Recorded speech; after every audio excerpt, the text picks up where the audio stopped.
Hey guys, it's here. The long rumored third Pixel, or I would say the Google Pixel 3 Mini or Lite, is here. And the interesting part here is that it's the same source, same website behind this leak which leaks the Pixel 3 XL months ahead of the official unveiling. Even they sold the Pixel 3 XL in a black market at $2,000. Means Google hasn't plugged its leak yet, which further means that we will see more leaks pretty soon about the Google Pixel 3 Lite and one more Pixel device which I've talked about in a bit. So design wise, this is almost same as the regular Google Pixel 3 smartphone, but obviously it has some cost cutting things to make it a light version. So the design is very beautiful here. I personally like this design rather than the notch. The bezels are a little bit thicker here compared to the Pixel 3. The display is going to be 5.65 inches with 2220 by 1080 resolution and with 18:9 aspect ratio. And remember, it's not an AMOLED display, it's an IPS LCD display, so the display quality is not going to be that much crispier as of the regular Pixel 3.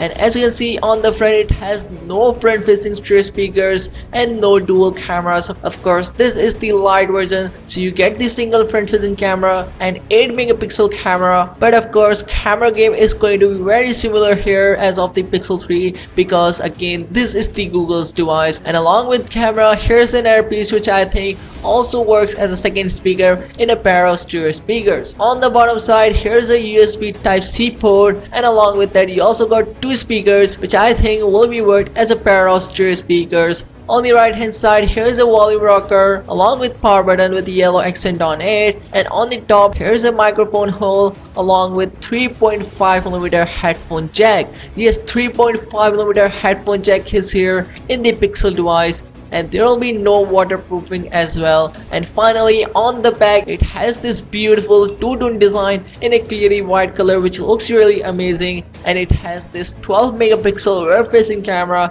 same as the Pixel 3 family, which is definitely amazing. Means the camera game will be at the flagship level smartphone, and it has a plastic on back, not a glass or aluminum. Under the hood, it will have a Qualcomm Snapdragon 670 processor, which clearly hints that there will be another Pixel mid-range device in a pipeline, and this phone will have a 2950 mAh battery, and the code name of this device is Sargo. However, we've been hearing for past couple of days that Bonito codename Pixel device was in the works with a Snapdragon 710, meaning Google has another Pixel device which may be leaked pretty soon, so be sure to subscribe for that. And here is no correct information about the pricing of this device, but the phone is said to be cost around $400. So like I said, be sure to subscribe for more upcoming videos about these Pixel mid-rangers, and let me know what you think about it and what price you expect from it, and I will catch you guys in the next one. See you soon.